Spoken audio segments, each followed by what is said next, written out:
comes from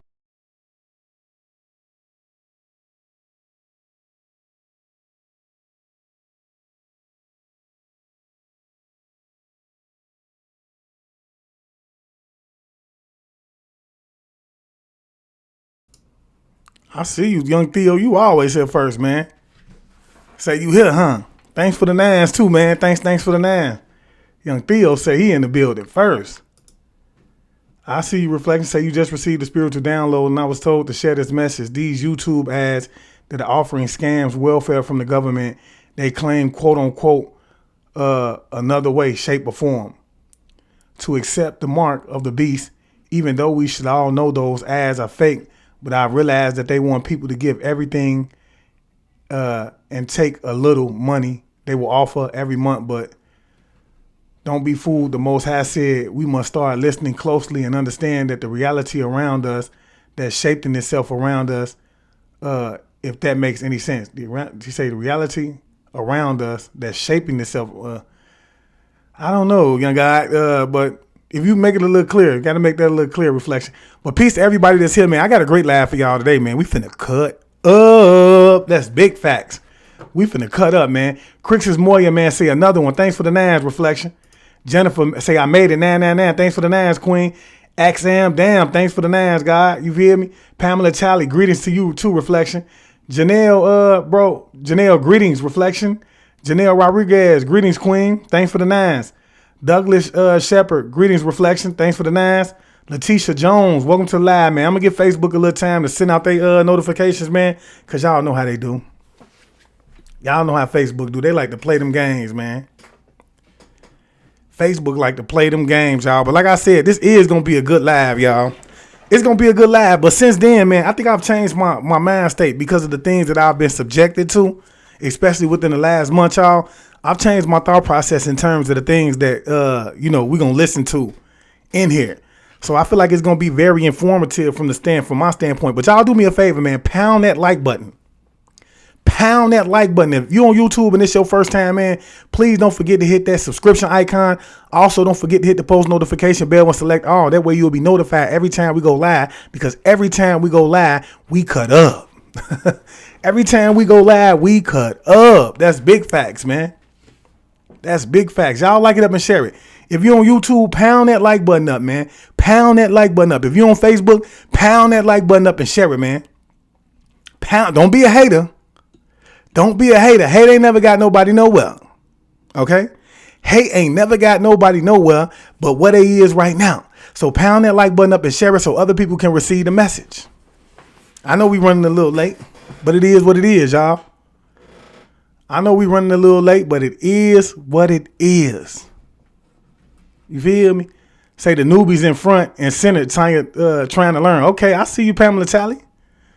I see you. Taryn Anderson, thanks for the nines. Letitia Jones, thanks for the nines. Y'all drop them nines and let me know my audio was great. Ms. Lynn say 999, finally made it to your live. I'm happy to see you here too, Ms. Lynn. And Win. I think that's Miss Lynn and Win. Anybody that make it. Like I say, I always want to thank y'all, man, for being here, man, because you don't have to be here. It's plenty other things you could do. It's plenty other pages you could be on. It's plenty other channels you could be on, but you here with me. And I appreciate you more than you will ever know. Understand what I'm trying to tell you. Okay? Understand and understand. Trisha, thanks for the names. You always here, Queen. She always here. You never skip a beat, and I appreciate you for that. Letitia Jones, man. Thanks for everything. What's going on? Facebook been hating, y'all. Y'all see what Facebook been doing? They've been scrambling up all the lives. Like, bro, why y'all gotta hate like that? See, what they want is they want y'all to be entertained continuously with foolishness, okay? And not to say what other entertainers are doing is it's for nothing, because you need to smile.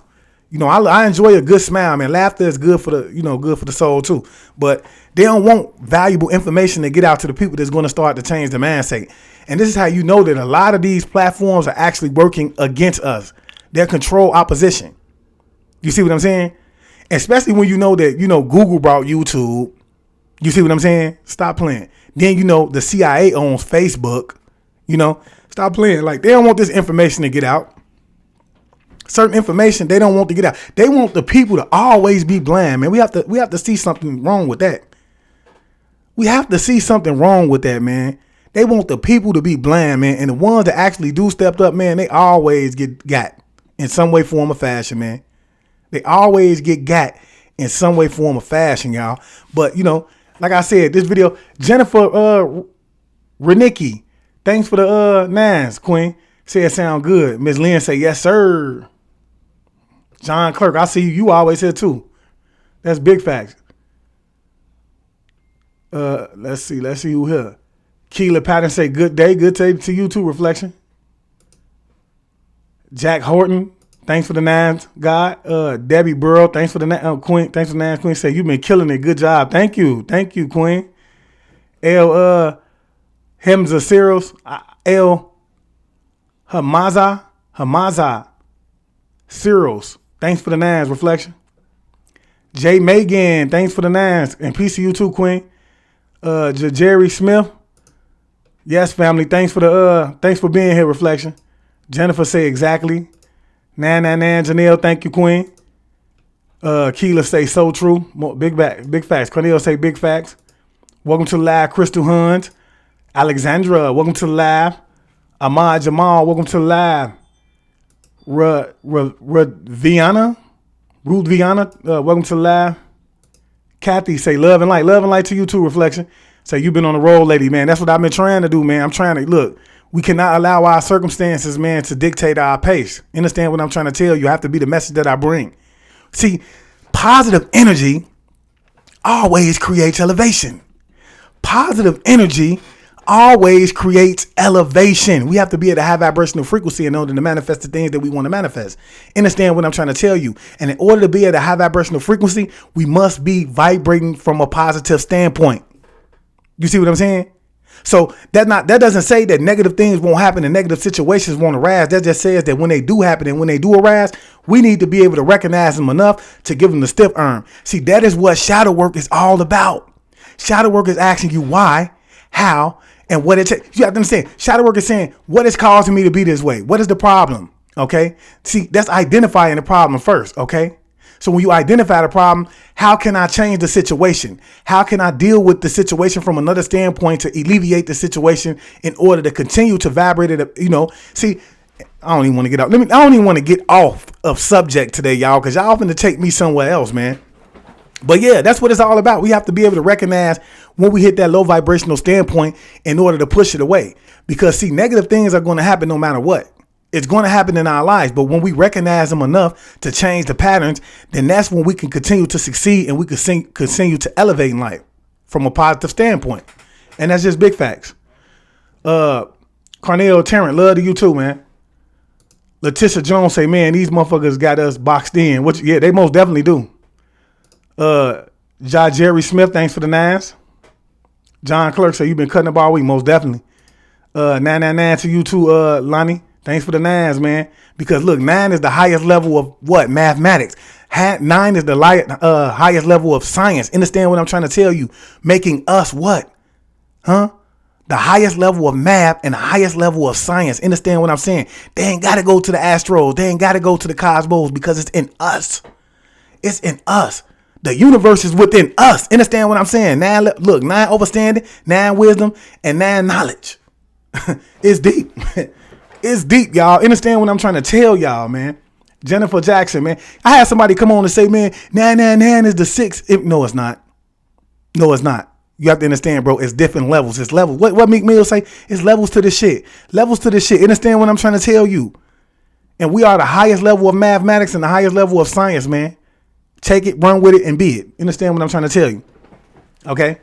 Say, I love when you be saying divine is the number 9. Divine is the number 9, Jennifer. I'm telling you, man. I keep trying to tell y'all, bro, the number 9. When we talk about 99 attributes of the Most High, like, understand what I'm trying to tell y'all, bro. The divine is the number 9. He who understands that understands. I ain't gonna cut up today for y'all, man. Y'all got me going, man. And frequency. That's big facts, Letitia. Social life say peace and light. Peace and light to you too, love. Lenny Graham, a shade to you too. See, we have to understand what a shay means. A shay means, and so it is. See, you have a lot of people that say amen at the end of their prayers. And I agree. You should pray because when you pray, that's you extending yourself to the universe. Okay. So I don't say amen at the end of my prayers. When I pray, I say ashay, because whenever I pray, I say so it is.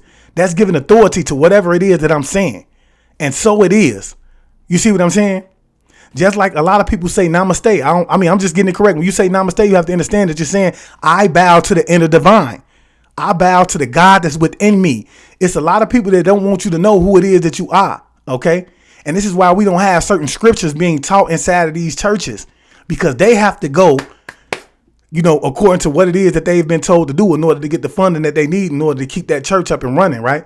And you have to ask yourself, if you're going along the lines of what it is that you need to do in order to get funding, are you doing what it is that the Most High wants you to do? Because if you ain't teaching everybody that they are gods, then look, you going in the wrong direction. Understand what I'm trying to tell you? Because even Jesus, for those of you who vibrate at the frequency of the Bible, right? Even Yahshua, I like to call him Yahshua because we know that there was no J around the time that the scripture of the Bible was even written. Okay. So we know that his name was Yahshua. You see what I'm saying? Who was a prophet of the Most High and being a son, because we all are children of the Most High, because we have that same frequency, that same energy within us. And this is why when he was finna get ready to be stoned, he asked them, what reason shall I be stoned? They said, because you a mere man, make yourself a God. And he said, what? Isn't it written in your scriptures that the Most High, that my father said, I say unto you that you are gods? Didn't he say that? Y'all drop them nines up, man. Drop them nines up. See, you have to understand, bro, that when people come along and they try to tell you that you are not what it is that they tend that they go against every day, you have to understand that is not somebody who's working with the Most High. Okay, because Psalms 82 say what? God says, I judge amongst the gods. So when he come back to judge, he ain't judging no humans. He judging amongst the gods. Okay? I mean, and we can get deep into that because y'all know I get deeper. Y'all know I get deeper, but I'm just vibrating at the frequency for the ones who have to understand from this standpoint, who have to overstand from this standpoint. So I'm going to give it to you in this way. But we getting deeper. We getting into the etymology. If you've been around for a long time, you know I get into the etymology of the word. You know I go deeper. We get into Enki and Enlil, because that's what the Bible is actually talking about. It's a story between two brothers. Which we're going to talk about a little bit in this live today, see? We're going to talk about that a little bit in this lab today, because this lab is going to be dealing with the moon and soul harvesting, y'all. Okay.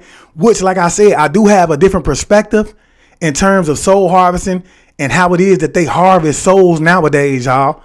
Okay. Because it get deeper than what y'all think it is. See, the Most High has exposed me to some things. He has exposed me to some things, y'all. All right. But with that being said, man, I want to start this live off with the right spiritual energy. I want to say peace to the gods and goddesses, peace to the ancestors, peace to all the high vibrational beings, peace to the spiritual guides, the ascended masters, and the Most High for giving me the strength and the courage to be here today and to give you this message, man. And y'all already know what it is. We most definitely finna cut up. Yeah, I'm about to expose every lie they done told, like how they trafficking kids and why they ain't got a soul. They feeding off our energy, trying to destroy the globe. They got weather control, they even making it snow. But we can't run from it, gotta grab it by the antler. Yeah. So yeah, like I was saying, man, we finna be dealing with, because it's a lot of people that say that the moon is a soul harvesting center. Okay. They say the moon is a soul harvesting center. And I actually did do a lecture a while back. I want to say it was last year. I did a lecture concerning the moon. And, we discovered that the moon was not fake. And as a matter of fact, they consider the moon to be an anomaly. Okay. They consider the moon to be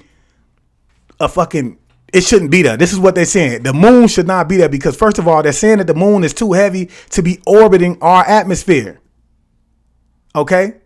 So the only way that it could actually withstand being in our atmosphere without falling onto us is if it was orbiting at the same distance from the earth all the time, which we know that it's not. If you actually do the research, it's not. It's coming in and out. So with that being said, NASA is saying that it should have been come falling down on us. Okay. And even when we go back into history, y'all, when we go deep back into history, I'm talking about the Arcadians. Okay. When we go back to a lot of the ancient, we talk about Native Americans. Okay. We talk about the Mayans, just when we go back, y'all, they have scripture that says that it was a time that the moon did not exist. Okay. They said it was a time that the moon did not exist in our atmosphere. Okay, so it should be no moon in our sky. And this is where you see Rashad Jamal say that there was 2 suns in the sky. And as a matter of fact, I have people who send me all the time. They send me pictures of these 2 suns. They send me pictures of these 3 suns, which we can get deep into that and nibble so on and so forth. Okay, but the moon is not supposed to be in our atmosphere. In fact, they say it wasn't until the moon came into our atmosphere that we started to get seasons, because before the moon came into our atmosphere, there was no such thing as seasons, y'all. They say that the planet, okay, was, when you would come outside, let's just say if it was houses, I'm gonna give it to you in this way, okay? If there were houses, you would just come out and it would always be like a constant misty, like a fog outside with a constant mist. But when this moon came into our atmosphere, it caused all of that mist, because the moon caused the planet to tilt on its axis, okay? And it caused all that mist and all of that rain to drop down. Hence is where you get the rain for 40 days and 40 nights. This is where you get that story from, the 40 days and 40 nights. It's also said that a woman did not have a menstrual cycle until the moon came into our cycle. And if you notice, if I'm not mistaken, and y'all drop them nines if I'm lying, right? Y'all drop them nines, women. I'm thinking that your menstrual cycle is along the patterns of the moon, right? If that's true, then we may be on to something here. Y'all drop them nines, women. Is a woman's menstrual cycle coinciding with the patterns of the moon? Because we might be on to something then. You see what I'm saying? Because if it wasn't for that moon being drugged into our atmosphere, then you would not have a menstrual cycle. But before this happened, guess what? This planet was green as it green could be, y'all. Big sequoia trees. The trees that you see right now are not trees. Those are giant bushes. Okay? Yes, they're giant bushes. They still have sequoia parks where you can go see these big, tall trees that you can't wrap your arm around because they so big. All right? Filled with verns. It was a green planet, y'all. This moon did something to us, okay? And as a matter of fact, NASA sent the module up and it hit the moon and it rang like a bell for 3 hours straight. 3 hours straight. Okay? And in order for something to ring like a bell, that would be an indication that whatever is causing it to ring, or what the reason for it ringing, would mean that it would have to be hollow, y'all. Yeah, it would have to be hollow. Okay? Y'all do me a favor, man. Pound that like button up and share it, man. Share. Yeah, it would have to be hollow, y'all. In order for that moon to ring like a bell, it would have to be hollow. There is no way around it. Okay? So, it's just like me being in this house, okay? When I yell in the house, it echoes because it's hollow in some way, form, or fashion. So that gives us the thought process that there is a possibility that something could be living inside of the moon. So we're going to get down to the nitty gritty of that today, right? And I just want to start this live off by saying I cannot confirm or deny anything that's about to get ready to be said in this live. But as always, man, I will ask you to use discernment when dealing with the information. Let's go ahead and just jump into this. The oldest recorded history comes from ancient Sumerian texts. And that's where we're first introduced to the Anunnaki. The Anunnaki are believed to be 7 deities, also referred to as the 7 gods who decree. Their purpose was to determine the fate of mankind, and their stories mirror some that we find in Greek mythology. And like the Greek gods, the Anunnaki dwell in the heavens, but also interact with people and influence events here on Earth. Gods from polytheistic religions like the Anunnaki, the Greek gods, and the Roman gods served many purposes. They were used to explain natural phenomena like Zeus creating thunderstorms. Thor also served this role in Norse mythology. The gods provided comfort about the uncertainties of life and questions about mortality. And one thing I will say is, man, that these gods, man, they most definitely exist. They're here right now, okay? Society wants us to push this thought process out of our head, but they do exist. And I'm gonna tell y'all, one proof of that is that when people tend to transition, okay, you hear dogs howl, okay? That's an indication of Anubis, because they're summoning Anubis to usher the soul of the body, or the soul that's passing through the afterlife. Okay. See, a dog wouldn't howl if it wasn't for them to summon Anubis. Okay. Because Anubis was an Egyptian god that was half dog, where he had the head of a jackal and the body of a man. Okay. So it gets a little deeper. We got a Alexa that's gonna come up on Anubis as well, because it's deep. Yes, it's deep, y'all. The afterlife and human suffering. Gods and their myths established social norms and values. Myths often included lessons about the virtues of honesty, courage, and wisdom, or the danger of hubris and deceit. Worshipping gods who represent these qualities creates a framework for social and moral order. Gods are part of the creation myth of many cultures, used to explain the origin of mankind.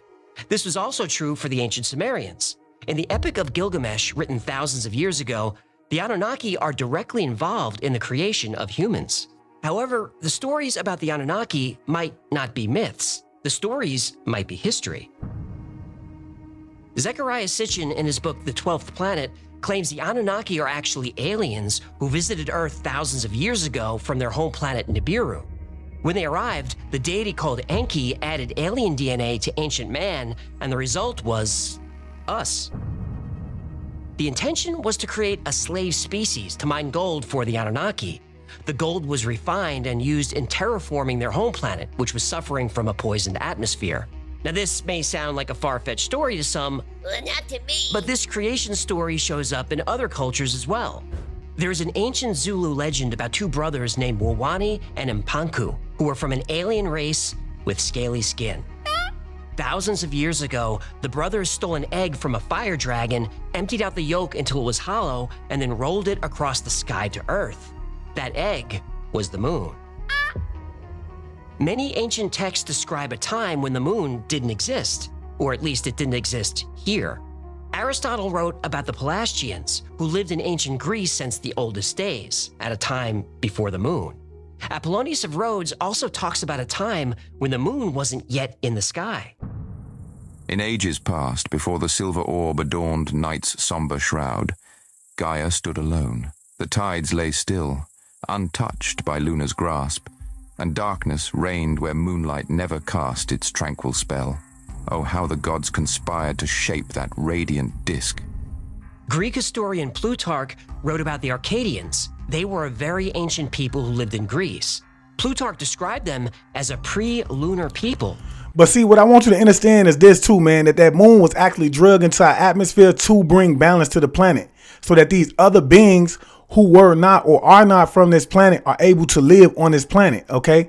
And it does get a little deeper when we talk about Nibiru's traveling to here, how it crashed into certain planets and caused these beings to actually chase after it, because they thought that it was a war that was taking place. Okay, they thought that they were being under attack, so they came out and they tried to attack Nibiru. Okay, but they didn't know that this plane planet and this plane and planet, or whatever you want to call it, this spaceship planet, which was a sun, they didn't know that, you know, they were light years ahead of them, or maybe they did. Okay, so when they attacked them, what happened was they activated a gravitational pull that pulled these ships to it. Okay, and it's a longer story, but this is how these beings ended up over here. Okay, and you know, it goes a little deeper, but when we talk about, you know, this plane, this moon being here, it's a representation of these disagreeable beings that are now on this planet that took place and shaped in this planet. So the 12 hours that you see that moon out during the day is supposed to be a representation of those 12 gods, okay, or those 12 disagreeable beings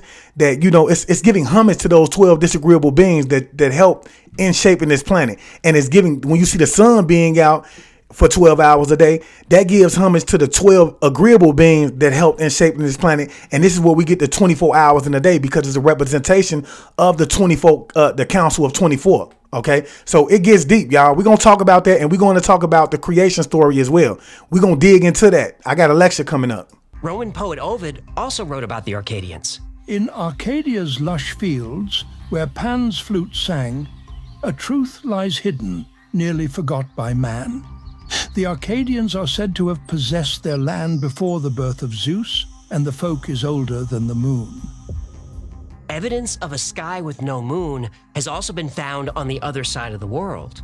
In the ancient site of Tiwanaku in Bolivia, there are symbols that depict the moon coming into orbit. And this happened at a specific moment in time thousands of years ago, long before recorded history. According to the Zulu and other ancient cultures, the moon didn't form. The moon was built, and not built here. The Zulus say that the moon was built in another part of the galaxy by the alien race that Wawani and Mpanku came from. They built the moon as a monitoring station to keep an eye on us, the human race. But what kind of aliens are depicted in these old legends? They're not the small gray aliens. The aliens that built the moon are reptilian. Lizard people? Yep, lizard people. Lizard. Okay, and so I want you to understand that the moon is considered to be a draconian spaceship. So it's the same thing that you would see when you see Nibiru. Or you see what I'm saying? So Nibiru is a spaceship, a sun, and a planet. Okay. So when you see the moon, that's the same thing. It's a planet, a spaceship, and a moon. It's a representation. And it's a lot of people that don't like when I say, just check the moon out on a full day. You will see the draconian flag that's in the moon. Okay. I like to use Matthew, I can't think of his name. I could never think of his name. But the week before he passed, okay, he was saying, Madman, he was showing the moon. Madman, he was trying to tell the people something because, see, they are in the know. They know what's going on, y'all. They're being exposed to things that we don't know because they took the oath. Understand what I'm trying to tell you? Okay? So, yes, and I keep telling you, these beings that came from Maldek or planet Vulcan, which is the same planet that Nibiru crashed into on his way here, and I gave you the brief story of, this is how they ended up on this plane, the planet. You see what I'm saying? So when we talk about vampires, and we talk about not draconians, but gargoyles and bats and things like that, those are of the same family. That's a representation of the Vulcan Empire, okay? And I told you, so when we talk about the word vampire, okay, you have to understand that the V is almost like a conjunction word for that, okay? So the V would be basically Vulcan, okay? And then we know that the A and the M, or the E and the M, the A and the M are interchangeable. This is how we get empire. It's a Vulcan Empire. So anybody who's actually saying that they're a vampire, they're associating themselves with the Vulcan Empire. You see what I'm saying? You don't know this, bro, because you don't go into the etymology of words. You have not dug into the history, and you only believe the information that's being given to you. That's what makes a fool a fool. Okay? A fool becomes a fool when he settles for just the information that's being given to him or her, rather than looking for more. And we have 222 people, right? That's an indication that everything that I'm saying is true. Okay, that's validation.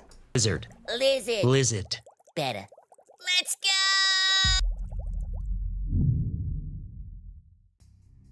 David Icke has written over 20 books about various conspiracy theories. He's covered everything from the Illuminati to UFOs to the multiverse. He's my hero. But he's probably best known for his theory about a humanoid reptilian race. Well, it's not a theory if it's true. Do you mind? Sorry. Lizard people get me really excited. Oh, I know. Did you know you can buy a Lizard People coffee mug from no iFile store? No merch plugs, please. Icke claims that humans share the Earth with a race of shape-shifting reptilian humanoids called the Archons. Wawani and Mpanku, the brothers from the Zulu legend who brought the moon to Earth, were Archons. The Sumerians called these Archon brothers Enki and Enlil, who are also rulers of the Anunnaki. This race of reptilians primarily lives underground, but a few of them live among us as well. The surface-dwelling beings are here to make sure humanity stays compliant with and unaware of their plan. They're involved in the highest levels of government, business, and technology. They're monarchs, politicians, and bankers. They own and operate major media companies. Mark, are the allegations true that you're secretly a lizard? I'm gonna have to go with no on that. I am not a lizard. They influence every aspect of human life. They are the Illuminati. When we describe the reptilians as shapeshifters, you might think of a creature that physically changes its shape, like Odo from Star Trek. And think about it, man. When we talk about the Illuminatis, the word Illuminati means basically to illuminate it. So these are the ones who are enlightened, the ones who have the information, right? You see what I'm saying? The ones who know the truth. The ones who give you your books and tell you this is what you need to learn. You see? It's bigger than what you, and look, somebody put me, I forgot the name of the cartoon that somebody had put me on, man, but they giving you, I'm talking about the whole truth. And I'm gonna tell y'all another movie that you might want to go look at, man, after you get done with this.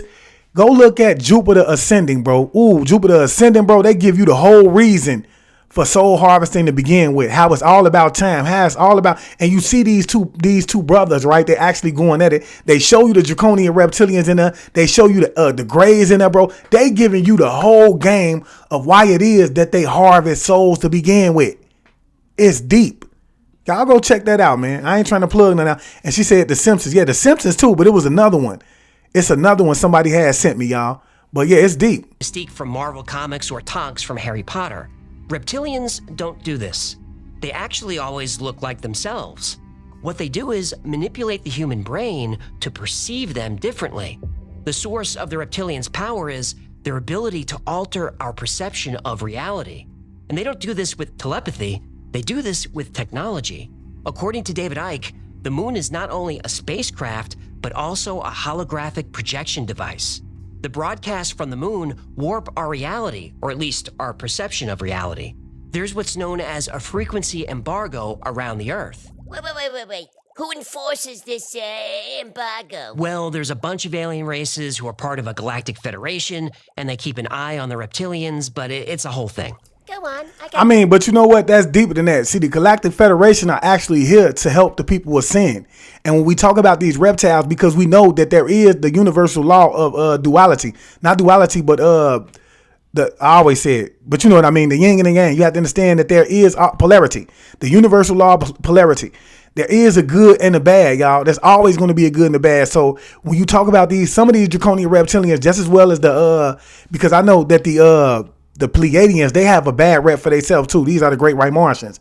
They're on the Galactic Federation, okay? See, we have to understand that as above, so below. I continuously tell you guys this because the structure that we have on this plane, the planet at this very moment, comes from the stars, okay? It comes from the heavens. Everything that you see right now. So you think that it's out of your nature to want to mate with someone that is not of your race, okay? Because we know that we're not a race, we're a species, okay? So, but it's natural. It's natural because they're doing this in the Astros. It's been going on for years. You see what I'm saying? So the Galactic Federation is a group of people who actually teamed up, or a group of species who actually teamed up to come together as one to help humanity ascend. Okay? Because humanity is considered to be a younger species of people. But you have these draconian reptilians that came down here and they don't want you to ascend. This is why they keep you looped in the cycle of reincarnation. You see what I'm saying? This is why they keep negative things out there to keep you at a lower vibrational frequency. They're trying to get my throat shocked. Y'all understand what I'm saying? Okay? This is what that's all about. Keeping you at a frequency. A low frequency that's going to stop you from going within yourself and recognizing who it is that you truly are. Okay? And why it is that you're truly here. Okay? That's what it's all about.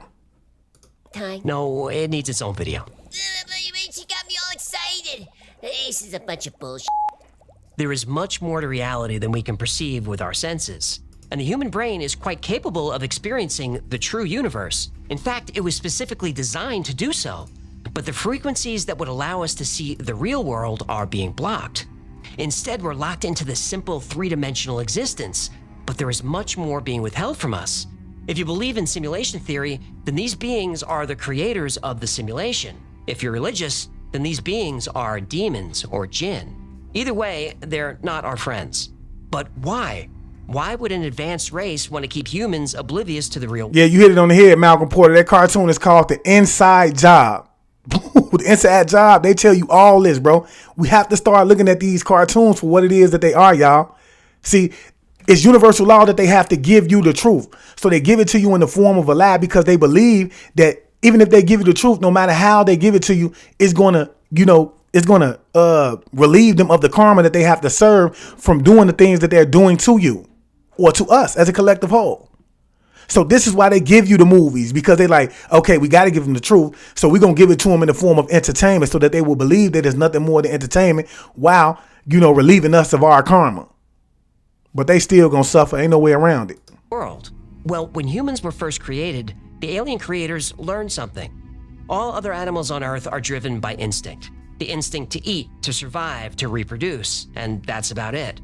But when the first humans were given sentience, a byproduct of that sentience was emotion. Sure, humans are still driven by instinct. We're driven to survive and reproduce like every other animal. Ugh, and I got the guppy support payments to prove it. Oof, But because humans are now aware of themselves and their existence, they experience the world differently. They experience fear of the future. Humans experience the pleasure of nostalgia for the past. No other animal has this gift or this curse. Animals kill for survival, but humans kill out of hate.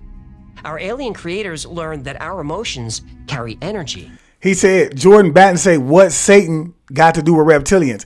Because you have to understand, Satan is half reptile, half Anunnaki. Okay?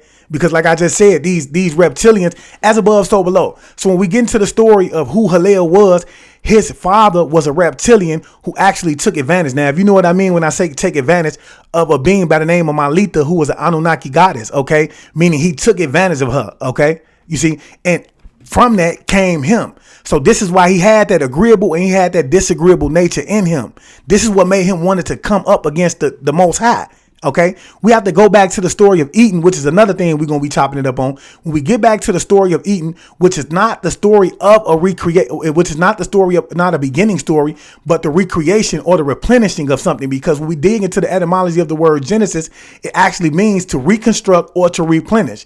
You have to understand that that reptile that they told you that beguiled Eve in the garden was actually a reptilian.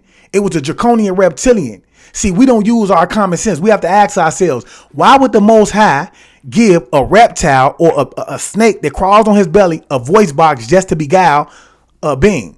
You see, this is how the story was flipped around and misinterpreted. And this is why I say so many people who follow this scripture without doing their own research, without digging into the etymology of words, are being misled. OK, this is why it is that you're able to coincide with the devil. Because you don't do the research that you need in order to get the right information. You don't go past it. So that's what Satan has to do with the with a reptile. OK, yeah, we're going to get deep in that. Just keep following me. Make sure you get over to YouTube and follow me as well. And the creators learned that this energy can be consumed for nourishment. Unfortunately for us, negative emotions are the most nourishing of all. Some have described the alien desire for negative human emotion as a drug addiction. Now, if humans were able to see and understand our true reality, we'd know that our energy, or soul, or spirit, or whatever you want to call it, can move to a higher plane of existence after we die. But instead, the alien creators, addicted to our emotions, keep us here. We're born, we live to feed the creators, then we die. Then we come back and do it all over again. It's forced reincarnation. This process is handled by a piece of equipment that's been called a soul recycler, or a soul cube, which is a large box-shaped device that's installed on the moon. The cube watches us and then transmits our energy back to Earth after we die, over and over again, and has been doing so for thousands of years. I think that has changed though, okay? And I already gave y'all my theory on that. See, I've seen this. I've seen portals actually open up, y'all, because somebody tried to get down on me. They tried to come get mine. You understand what I'm saying? They tried to harvest me. So I want you to understand that this may have been at one point of time what this moon was used for. But if you look up in the sky, man, because I'm an avid studier of the sky. OK, I'm always looking at the sky, especially like last night. OK, I looked up in the sky last night and I seen a star that stood out amongst the rest. It was like a red star. It was a red star. And it makes me wonder, right? Which I'm not going to get into that now. I'm going to do more research. But if you look at what they want you to believe is the brightest star in the sky, which is the Northern Star, I don't want to even say it's the Northern Star because, you know, the Northern Star should be along the lines of Orion's belt. You should be able to see it. You see what I'm saying? Going in like a certain direction of that. But when you look at that star, the brightest star in the sky, it stands out amongst the rest. That is a portal. Understand what I'm trying to tell y'all? That is a portal, y'all. And that portal is used to harvest the souls of many, the ones who transitions, okay? And, bro, somebody caught that portal opening up over in Pakistan, and, you know, it was viral. It was viral, y'all. That portal went very viral, okay? And they was trying to say that it was David's the Star of David, which we know for those of you who are avid readers of the Bible, man, who've actually researched the Bible, you know that David never had a star. The only person who ever had a star was Moloch. Okay, so we know now that there was a star of Moloch. We know when we get into the pentagram, you know, in this geometrical equation to the number of 666. And I know it's going to be a lot of the guys and goddesses going to say, well, we are the 666. We understand that, but you have to understand that our knowledge was taken from us and it was used for specific reasons, okay? And we know that this is a magical world. So when you talk about a pentagram and things like that, they're dealing with magic, okay? And when you deal with magic, you have to understand that magic is all about intentions. So whether the symbol came from us or not, what was the intention? What is the intention that the symbol is being used for? Is it being used for a demonic reason or not? You see what I'm saying? So yes, like it gets deep, yo. That portal, this probably was at one time. And I do believe in some way, form, or fashion that it's still being used from that aspect. But this portal is playing a role of God, y'all. It's taking the souls and it's giving the souls to other beings. And this is why I say, whether you want to believe it or not, whether you believe that the so-called white man does not have a soul or not, bro, that portal is playing a role in giving the souls to some of them. Understand what I'm saying? And some of these so-called white men, because we're not colored people, y'all. They have the soul of ancient beings in them. This is what the Most High told me. This is why when they meditate, they can go inside, bro, and they can tell you their last life. This is why they can travel to Astros and things like that, because they have ancient souls, y'all. Don't kill the messenger. I'm just telling y'all what it is, man. I know the theory sounds like science fiction, but many skeptics were turned into believers on December 6, 2021. That's when, completely by accident, a lunar probe took a picture of the Soul Cube. It's my conclusion over many years that reincarnation is a trap. It's not that it doesn't exist, although I don't think it's quite the same as it's explained. It's a bit more subtle, maybe, but I do think it's a trap. The recycling of souls, reincarnation, is the machinery of this universe. John Lear, son of Learjet inventor Bill Lear, flew his first flight at age 14. He became a stunt pilot, a contract pilot for the CIA, and set multiple aviation records. But John Lear's most known for his theories about the alien presence on Earth.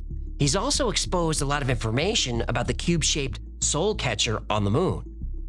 The soul catcher is I think is the 6 mile high tower in the middle of Sinus Medai, right in the middle of the center of the moon as you look at the moon. And the famous photo that Richard found, Lunar Orbiter 384M, shows that huge tower, and he also has 2 other photographs that show that tower. I think that tower is what I call the soul catcher. When you die, your soul goes to the soul catcher. But the moon isn't the only place these soul catchers exist. There are several soul transmission stations, both on Earth and on the moon, and depending on where you're going in your next lifetime is which transmission station takes over. When you couple John Lear's belief in the soul catcher with David Icke's theory that we're stuck in an endless loop of reincarnation, an unsettling reality emerges that our only purpose is to serve as food for our alien jailers. And what's even more upsetting is that negative emotions are really what they crave. Supporters of the reptilian humanoid theory say that when there's a global event that affects millions of people, like a war or major conflict, it's our jailers at work. It might explain why Cro-Magnon Homo sapiens sapien is so violent. Why are we always in states of war? Why are we competing and always challenged by murder and violence? I really don't like the idea that we're not in control of our lives. And I really hate the idea that we're not in control of our death. So my mind just rejects the idea altogether. But then I found this. What the is that? That is the Soul Cube on the moon. Hey, Jeremiah White, that's exactly what I'm trying to say. We are the harvest. Understand what I'm trying to tell you? We are the harvest. They're harvesting our energy, okay, in order to maintain, to give themselves a longer living life so that they can see. This is why we see the gods, and we talk about the so-called gods, because we know that the source energy is within them too. You see what I'm saying? They were just light years ahead of us. But I want you to understand this, that this is the reason that they're able. So when you look at Jupiter ascending, bro, it gives you a deeper thought process in this. It shows you that basically these beings go about and they create planets. So when you dig it deep into the story of Hillel and who Satan was and what he did, what his job was in terms of the Astros, how he went out and he created each planet, how he seeded them with life, bugs, so on and so forth. He made them livable, inhabitable for other beings. So what they would do is they would allow these planes of planets to get to a larger size. This is what I'm getting from that story. Okay. They would allow these planes of planets that were seeded with life to get to a certain amount of numbers. And once it reached to a certain amount of number, they would then come along and they would harvest the souls of these individuals so that they would be able to have a longer lasting life. And this is why we have these beings that are living for, I'm talking about hundreds of thousands of years. You see what I'm saying? They have millenniums, 47 millenniums. You see what I'm saying? So it's just like, man, it's deep, and I believe I'm going to dig deep into it. But that's why I tell y'all, go watch Jupiter Ascending. That's a great movie because it's going to give you a description and a depiction of all of these beings that are being talked about in here, in this story. It's crazy. Leaping lizards! See what I did there? This photo was taken December 6, 2021 by the Chinese-made lunar rover Yutu-2 while exploring the far side of the moon. A cube-shaped object is clearly seen 80 meters from the Von Karman crater. And for some reason, the China National Space Administration labeled this object Mystery Hut. And this only lends credence to the idea that the moon is a sort of observatory with a soul-harvesting machine. There's even more evidence that Earth is actually what some call a prison planet. In his book, Humans Are Not From Earth, Dr. Ellis Silver contends that humans are actually from another planet. They were brought here thousands of years ago and mated with Neanderthals. The hybrid species is us. My thesis proposes that mankind did not evolve from native Earth organisms, but evolved elsewhere and was transported to Earth between 60,000 and 200,000 years ago. Mankind is supposedly the most highly developed species on the planet, yet is surprisingly unsuited and ill-equipped for Earth's environment. The idea that extraterrestrials played a role in human history is also known as intervention theory. Dr. Silver argues that if humans actually evolved on Earth, we'd be much more comfortable with the environment. For example, humans are really the only animals that are susceptible to sunburn. Fish, reptiles, birds all have natural ultraviolet protection in their scales and feathers. Whales and dolphins have special skin cells that repair DNA damaged by UV radiation. Any mammal with fur is protected from ultraviolet rays, including apes. If we evolved from apes, why did we lose our hair? Evolution is supposed to make us stronger, not weaker. Not true for your Uncle Vito. That's true, he's pretty hairy. Pretty hairy? Ugh, I bet that guy can open a banana with his feet. Dr. Silver points out that human babies are basically helpless at birth. They require constant attention for years or they'll die. Yes, some species of animals require parental care for a time after birth, but there are plenty of species that require none. Insects, fish, and most reptiles are born completely self-sufficient. Some land mammals are born standing up. Some birds are born with their eyes open and able to find food on their own. No other animal on the planet is as helpless as we are at birth. Silver claims the reason so many people have bad backs is that we evolved on a planet with less gravity. That's why as we age, our knees and hips give out. We're not designed to be so heavy. We're also prone to chronic illness more than other mammals.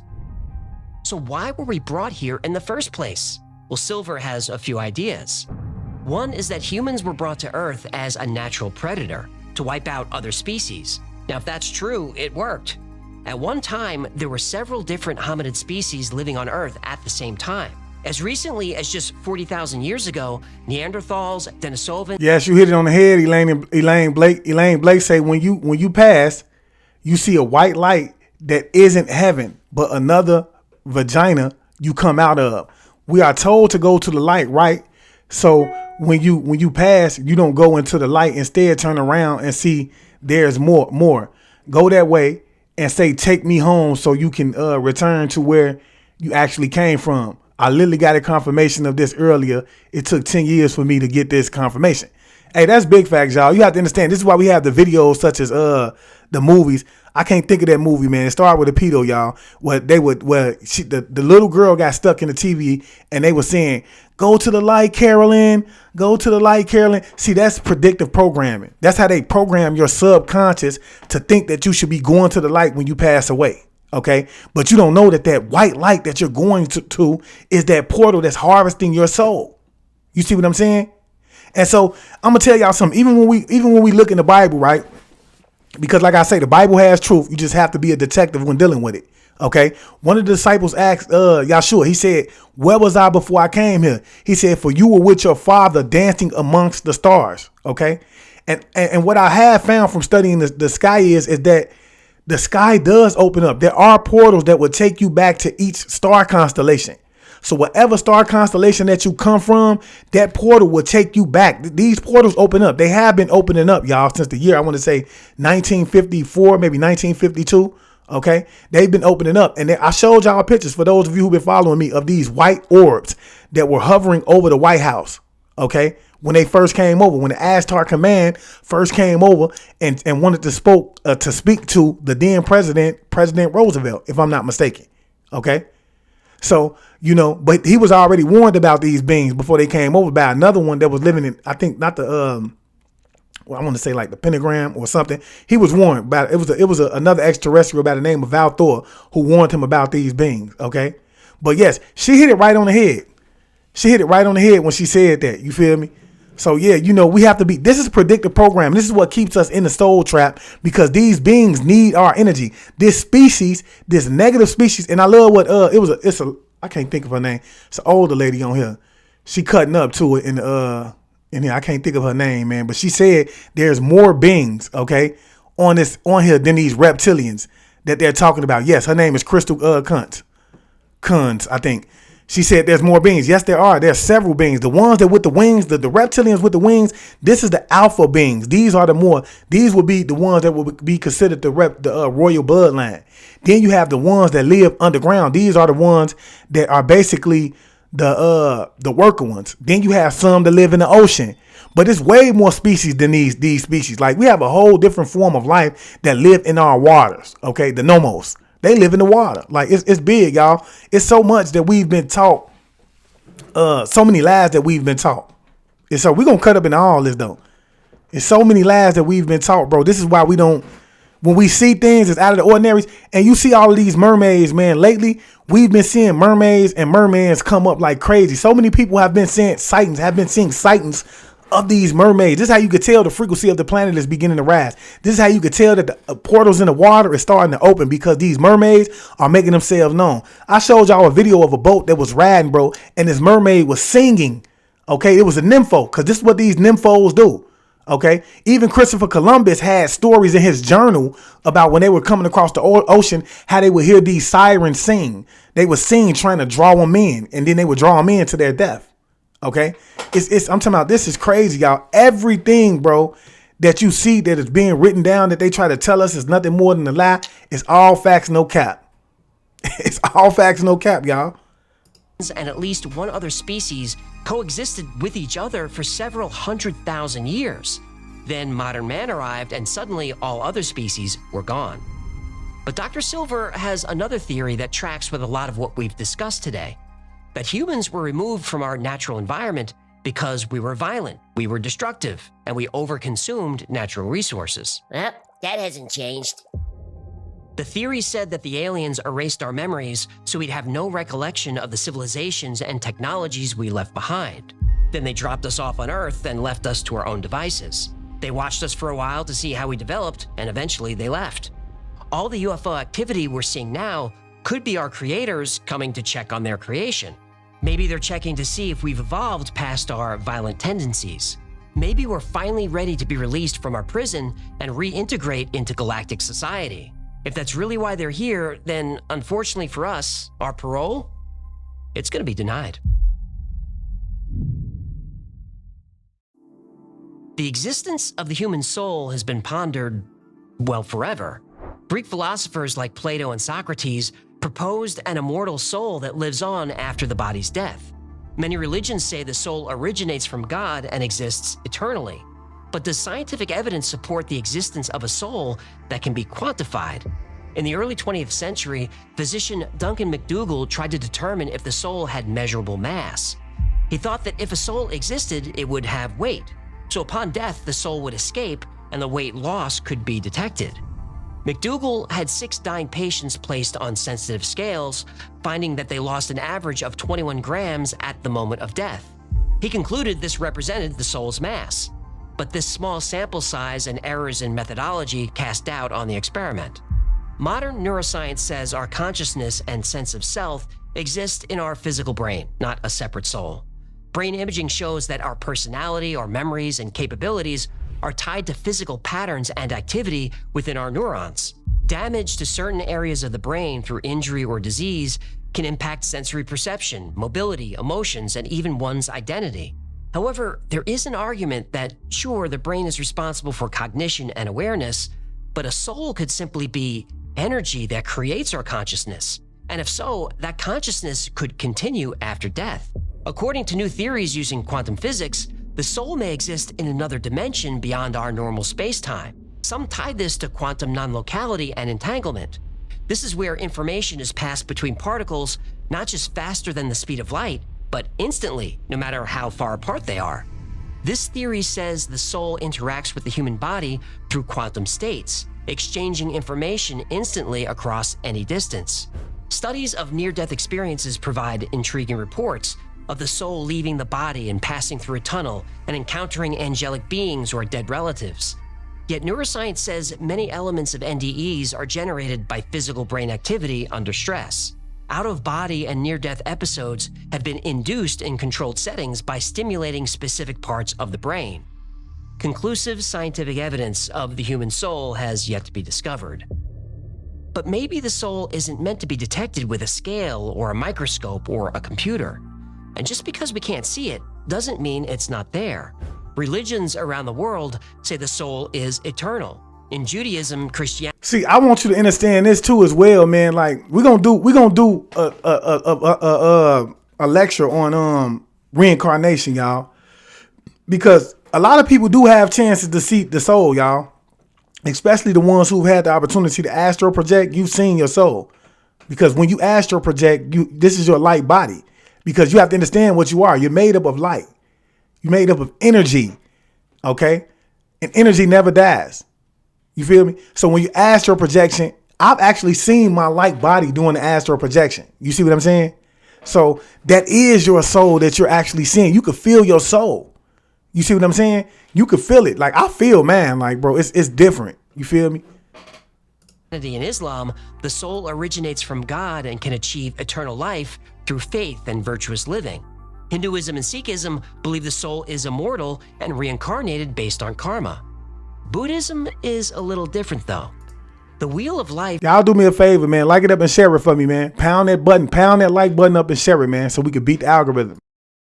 Provides a symbolic map of samsara in Buddhism. Buddhists must attain enlightenment before moving beyond this cycle, and that can take many, many tries. And that's starting to sound a lot like the soul recycler. And here's something interesting. In the image of the wheel of life, which is found on the walls of monasteries and schools all over the world, Buddha's pointing at the moon. If I'm not mistaken, this is the name of his page. I think it's what the F. I think it's what the F information. I'm gonna have to get back to you, Michael V. Wug. I'm gonna have to get back to you with the information for his page. I think it's what the F. What the F. If you probably put that in YouTube, you can find it. The moon is the most familiar object in the night sky. It's inspired stories and myths and even religions. The moon has fueled scientific intrigue throughout human history. But here's the thing. The moon is weird. By all accounts, it shouldn't even be there. The moon's orbit is extremely close to the Earth. In fact, it's the largest moon in relation to its host planet in our entire solar system, or any solar system. We've never found anything like this in the galaxy. And this proximity has made total solar eclipses possible. This is because of the precise diameters and distances between the sun, moon, and Earth. This is an unbelievable coincidence. Some might say impossible. There is no astronomical reason why the moon and the sun should fit so well. It is the sheerest of coincidences, and only the Earth among all the planets is blessed in this fashion. It's not only too close, it's too big. That's what she said. What? Using other planets as a reference, the size of the moon should be about 40 miles in diameter. That's it. It's over 2,000 miles wide. This is also not seen anywhere else. The closest comparison is Pluto and its moon Charon, which is about 2/3 the size of Pluto. But this probably doesn't count because Pluto and Charon are a double dwarf planet. That's what she said. What? The Earth and Moon are also really a double planet. But there's something else strange about that. The barycenter or center... Okay, so the name of his page is called The Y-Files. The Y-Files, okay? WTF Files. If you want to look for his page, it's called WTF Files. I'm going to put it up there because Young Theo put the name up there. ...of gravity between the Earth and Moon is inside the Earth. That means there should be a wobble in the Moon's orbit. The Moon does wobble a little bit, but its orbit is one of the most perfectly circular that's ever been seen. The Moon is also precisely locked in orbit so the same side always faces Earth. Can't nobody tell me, man, when you looking at that moon, man, you cannot tell me that you don't see that reptile figure in the moon. Just look at this piece right here. Like, it's a mouth. You can see the mouth, but as the fuller the moon is, you can actually see the winged figure. The winged figure in the moon, because we know gargoyles have wings, right? Bats have wings, right? And so this is like the Batman, because you have to understand, Batman was nothing more than, the whole cartoon Batman was basically what I'm trying to tell you right now. They're telling you about the winged Batman that comes out at night, because these beings do not like the sun, y'all. Okay, they can't be out in the sun. And this is why you see people like what's his name? We have to ask ourselves when we dealing with Bill Gates, who it is that we're actually dealing with. Y'all do me a favor, pound it up and like that, like it. Because why is it that Bill Gates is trying to block the sun now, y'all? Ask yourself that question, man. Why is it that Bill Gates is trying to block the sun out? Because when we talk about the planet Meldick or Vulcan, this is a planet that did not have a sun. It had 2 moons. Okay? This planet had 2 moons. So these beings, or this group of species who are tired of being under the ground, they ready to come up. They didn't need the sun. Okay? And this is why we have scientists right now that are trying to find every way to ensure that people are able to eat without the sun. They're growing fruit inside of the labs right now, y'all. They don't want the ground to yield the fruit anymore. They're trying to make other ways to be able to feed people without the sun. You see what I'm saying? You have to ask yourself, we're dealing with a different group of species here, y'all. Can't nobody on this lab can tell me that they enjoy. Why do we have human meat factories, y'all? I'm talking about, look it up. There's human, like, you can actually go to a human meat market and get human flesh. You see what I'm saying? Who is this that thinks it's okay to put human meat inside of your food? Because they did a research on the hot dogs, not just the regular hot dogs, but the vegan hot dogs as well. And this is why I tell a lot of people who are vegetarian and vegan, do not be eating the vegan meat, because it was X amount of human flesh found inside of this. And when we talk about who it is actually running these, who is operating, who owns the biggest vegetarian meat factory in the world? It's Bill Gates. He's in charge of the meat. He runs that. Okay, Bill Gates is also the same person that is funding Harvard. I think it's Harvard to find out a way where they can block the sun out. They're investing money in blocking the sun out, y'all. The sun is the giver of life on every level of life, y'all. There is not one species, even your animals are not going to be able to eat without the sun. Imagine, bro, this is a group of people who is going to bring death to the planet. When you block the sun out, bro, imagine during the winter time when the sun is not shining at its highest potential because of the clouds, because you have to understand the only reason we have a winter is because the clouds, y'all. The clouds be so thick, right? You see what I'm saying? Then look, that's called the dead season. The winter is the dead season because this is the period of the time where the planet actually inhales for a certain amount of time and everything, dies.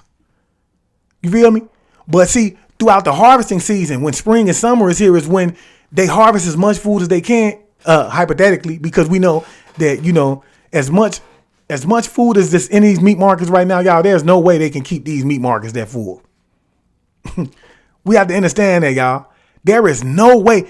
Ask yourself, this is what I mean to tell y'all, bro. When I tell y'all that we have been taken away from our common sense, bro, this is exactly what I mean. We go into these stores on a day-to-day basis, bro, without using the common sense of saying that, bro, imagine how many states, how many counties, how many communities are inside of one state. And then you talk about 50 different states. And then you got to add that on to about how many other countries that they're telling you that we have in this plane, a planet that have cities, states, countries, hypothetically speaking, because they may call them different things, that have stores inside of these city, states, and countries, right? And these small towns that need to be consistently filled with meat. Okay. Do you really believe that there is enough animals that are being breeded on a day-to-day basis to continuously fill these stores up? Do you really believe that? So coming to that understanding or that overstanding, you have to ask yourself, how is it that we're able to keep these meat markets full? How is it that we're able to keep every fucking store inside of these small cities, towns, or whatever it is that you want to call it? How are they keeping them full? What is this that you're actually eating? Is it meat? Then not to mention we have so many individuals that's running around on a day-to-day basis, going inside of these stores. They're using magnets and they're proving that it's heavy metals inside of these foods. So they're sticking the magnet on the food and showing that it's metals inside of this food. Man, bro, these are the questions that we need to be asking ourselves, man, when we go inside of these stores and we indulging in the food. Lisa say the Most High will intervene. Oh, that's big facts. We know that for sure. Kayla K say fake meat and species. That's big facts. Species meat. That's big facts. Man-made food. Natasha Armstrong say man-made food. Fake fruit as well. You have to understand what I'm saying. Why you think we see the fruit the fruit is dying at a tremendous rate? You can literally have the fruit in your house sitting on your counter for a couple days, bro, and it's instantly dying. It's instantly dying, bro. This is also highly unusual among moons and planets. Some scientists argue that the moon doesn't wobble because it's not very dense. But that's also a problem. If the moon and Earth were formed at the same time, which is the leading theory, then why is the Earth so much more dense? Because the moon is hollow. Right. The Lunar Orbiter experiments vastly improved our knowledge of the moon's gravitational field, indicating the frightening possibility that the moon might be hollow. In November 1969, Apollo 12 launched as NASA's second manned mission to the moon. One of the key objectives was investigating the moon's interior. Apollo 12 astronauts placed seismometers on the lunar surface, similar to those used to detect earthquakes on Earth. The astronauts then intentionally crashed their ascent stage module into the moon to gather seismic data. Now, instead of typical seismic patterns, the data showed the moon vibrating for over an hour. The moon was famously described as ringing like a bell. The phenomenon led some to speculate that the moon might be hollow or contain significant hollow spaces. This theory is supported by the still classified Apollo 17 project called Chapel Bell. And this sounds like an experiment that has something to do with sound, but all these years later, it's still classified. Why? In 1970, two Soviet scientists proposed that not only is the moon hollow, the moon is an artificial spacecraft brought to Earth a long time ago. This spaceship moon theory explains many of the anomalies, like the low density, the sound reverberation, and why the moon is even here at all. Spaceship Moon also explains the strange crater issue. Crater issue? Oh yeah, moon craters are very odd. When an asteroid impacts a moon or planet, it leaves a crater. The bigger the asteroid, the deeper the crater, right? Yeah, I feel you. Well, on the moon, no matter how big the object that impacts it, craters don't penetrate deeper than a couple of miles. Now, this could be explained by a rigid, impenetrable outer shell encasing the moon. Spaceship Moon! Mm-hmm. If the astronomical data is reduced, it is found that the data require that the interior of the moon is less dense than the outer parts. Indeed, it would seem that the moon is more like a hollow than a homogeneous sphere. Data also indicates the moon's core is less dense than the outer layers, the complete opposite of, well, every other celestial object ever discovered. This could be evidence that the moon has vast hollow inner cavities. Also, the soil and moon dust on the surface are actually older than the rock and soil within the moon. That only makes sense if the interior moon was mined, hollowed out, and then the material brought to the surface. Now, there are scientific explanations for all of this, but to be honest, they fall short. Looking at all the anomalies and unanswered questions about the moon, the best explanation for the moon is an observational error. It doesn't exist. It's easier to explain the non-existence of the moon than its existence. We cannot help but come to the conclusion that the moon, by rights, ought not to be there. The fact that it is one of those strokes of luck almost too good to accept. The moon is weird. It shouldn't be there, and it might be hollow. But is it a transmission device that affects our behavior? Well, there's more crime during a full moon. There are more car accidents. Sensitivity to pain is— And this is why you get the terminology lunatic from. When the moon is at its fullest, people are running around acting like lunar ticks, right? You see? And then Poole Alexander say the firmament is the firmament. We can't leave the earth. One thing you have to understand that the stars and the moon and the sun is all within inside of that firmament. Okay, this is what you call I want to say, what do they call it? The celestial dome. Okay, so from meditating and things like that, you know, I was given information that celestial dome is a map. Okay, and you have to possess certain genetics in order to get through that map. You see what I'm saying? But there is ways to get through these celestial there's portals that open. So when you study the sky, and I'm talking to Poole Alexander, when you study the sky, like just next time when it's a sunny day, because I know it's a lot of y'all that don't like to be in the winter, right? When it's sunny outside, the next time it's sunny outside, just go outside on a clear night and lay in the grass and look at the sky. You're going to start to see that in each constellation, there's a sun or there's a star that's twinkling. It's twinkling, okay?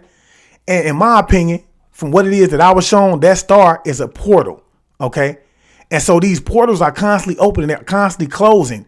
And especially when we, around the time that these so-called eclipses happen, because we have to understand that something, every time, like anytime something happens continuously, it's called a ritual, okay?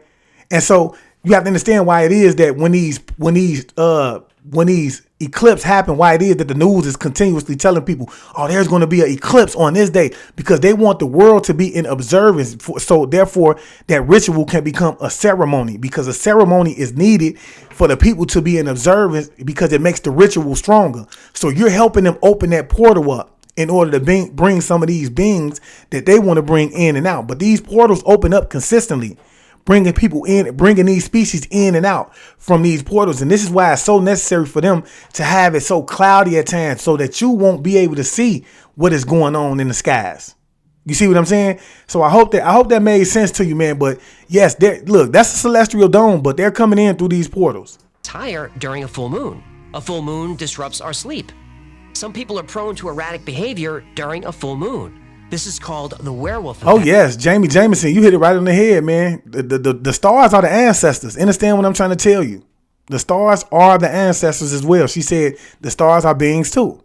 When we talk about I can't think of the name of the smart civilization that they said, the Atlanteans. Yeah, they taught that the stars were the ancestors. Yes. This is also where the word lunatic comes from. Talk to a cop or a nurse. They'll tell you that they can tell when it's getting close to a full moon. Again, science tries to explain this erratic behavior. Like there's more crime during a full moon because it's easier to see. No, it's also easier to get caught. Right, the science is thin.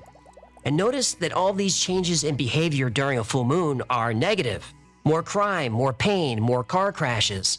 If there are aliens feeding off our negative emotions and they use the moon to do it, well, suddenly everything makes sense. But there is good news. You can fight back.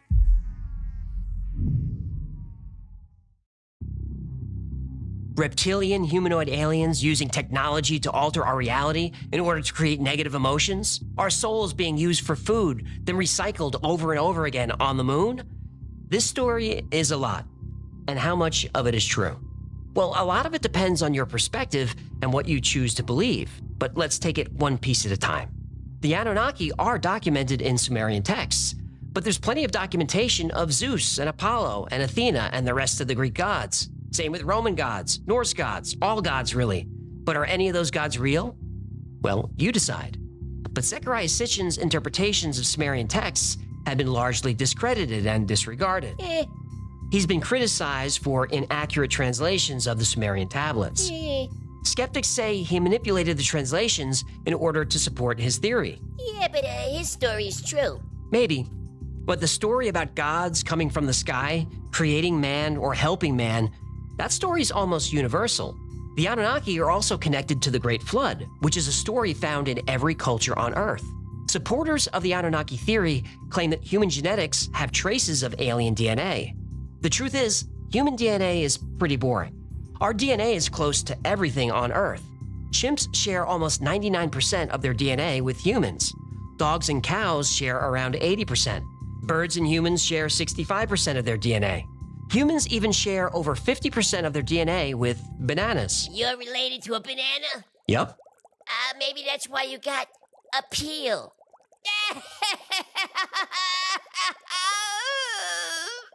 Dr. Ellis Silver's theory that humans didn't originate on Earth is really interesting. He lays out a lot of scientific evidence to support this theory. But even he admits the theory has some holes, and he's released updates to try and fill in some of these holes. Still, mainstream science rejects the idea that humans originated on a different planet. But there is a wrinkle. In 2020, researchers discovered that about 50,000 years ago, ancient humans procreated with a species that scientists didn't know existed. They call this ghost DNA, and the timing lines up perfectly with Dr. Silver's theory. His book is amazing, and I'd love to do a full episode on how humans might have been transported here, so if you'd like to see that, let me know. That will be a wild ride. Now, let's talk lizard people. Lizard. Lizard. Lizard. Lizard. Better.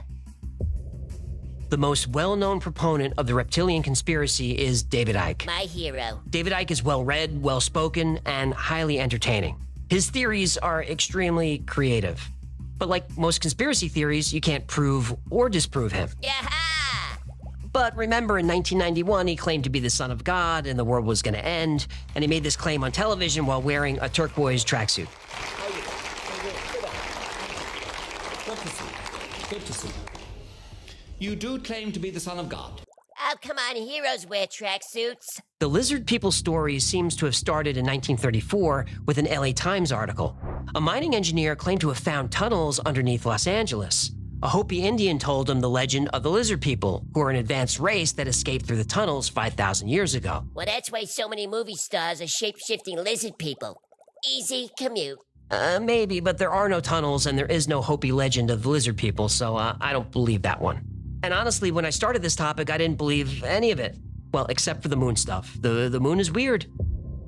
But while researching, I found myself bouncing between feelings of depression and fear and anxiety and especially anger. The message boards, blogs, comment sections I came across are filled with people expressing outrage. They're furious that they have us all trapped in this never-ending loop of misery, that we're made to endure this torturous, unfair life time and time again. We're not given a choice to come back or not. Our only purpose is to be food for our prison guards. But if they truly believe that an advanced race is feeding off our negative emotions, well, they're giving our jailers exactly what they want. There were so many comments that were blame-seeking. I saw a lot of people with a self-centered victim mentality. It was frustrating to read, but I understand it. Life is hard. Life is unpredictable, and life is painful. When things in life go wrong, it's easy to shift responsibility to a theoretical they instead of looking in the mirror. David Icke, John Lear, and others who promote the reptilian conspiracy say that we don't have to exist in an endless cycle of pain and reincarnation. Negative emotions fuel the cycle. Positive emotions can break it. So you have a choice. You can choose to be the change. Choose kindness over anger. Choose acceptance over judgment, and choose gratitude over the endless desire for more. Choose joy over sadness and mercy over revenge. Just choose love over hate. Now, I know it's not easy, I really do. But your life really can be whatever you want it to be. The choice is yours. Yes, because you have to understand the most powerful thing in the universe is free will. You have the free will to be whatever it is that you want to be, to think whatever it is that you want to do, go in whatever direction that you want to go in, because that is the most powerful law in the universe. That and love. Okay? But like I said, man, there is a lot of topics that he touched on in here, man, that I'm going to be doing the lecture on, man, that I've already got the lectures that need to be done on. But like I said, I have a few things that I'm working on behind the scenes, such as my website, because a lot of these lectures are going to be only exclusive to the website. Some of them will be on YouTube and, but it's going to be there for sure, man. I just got a few things that I have to wrinkle out in my life as well, right? But I mean, it's deeper than what y'all think it is, man. It's very deeper than what you think it is. And like I said, man, once you start to go within and once you start to pay attention a little more things are going to start to be revealed to you. Once you start to go further than the information that was given to you and you start to do your own research, then you're going to find things that you would have never thought existed, things that you are going to find out that was told to you that was nothing more than a lie. I mean, for a lot of y'all, I will advise you to start with the Bible, man, because you have to understand, man, when you read the Bible, there's going to be a lot of questions that's going to arise, such as how is it that if there was only 5 people that were created, okay, in the beginning, when we talk about Cain, Abel, okay, Seth being one, then we had Adam and Eve. There were 5. We lost Abel, right? So how was it then that it was Abel or Cain who was able to travel outside of the Garden of Eden and then find a wife? It don't add up. You see what I'm saying? It don't add up. And you have to understand that every great research starts with a great question. That's a great question. How is that possible? That's going to convince you to want to get up and go do your research, which we already know the questions. We know the answer to that. There were other civilizations that existed way before Adam and Eve were created. Because I just told y'all, when we talk about the reconstruction story, because the etymology of the word Genesis means to reconstruct or to replenish. We know that reconstruction story was the replenishing or the reconstruction of the gene of Isis. Hence is what Genesis is, the gene of Isis. Okay? Or Neti, who carried that seed for 10 months. And we're going to get into that, y'all. We're going to most definitely get into that, y'all, because it's a lot that we need to understand, bro. And this is the information that they're afraid of getting out, because they know that majority of the information that they have was actually stolen and plagiarized, okay, by Seth or Tammuz in order to get you to do what it is that they want you to do, because they understood that through religion, through giving you something to rely on, that they can keep you in control. All right. And so with that being said, man, I hope that you guys really enjoyed this, man. And like I said, man, if you ain't on YouTube already, please get over to YouTube and follow me at I Am Awakened. And when you get over there, please don't forget to subscribe. And if it's your first time over there, man, please hit that subscription bell. And also don't forget to hit the post notification bell and select all. That way you'll be notified every time we go live, because every time we go live, we cut up. Also, don't forget to follow me on Instagram at I'm Awakened _chosen one, because we're going to cut up over there as well, man. And I just want to leave y'all as I came. I want you guys to always be aware, because to be aware is to be alive. And as always, peace, family. Peace meaning positive energy always creates elevation. Ashe.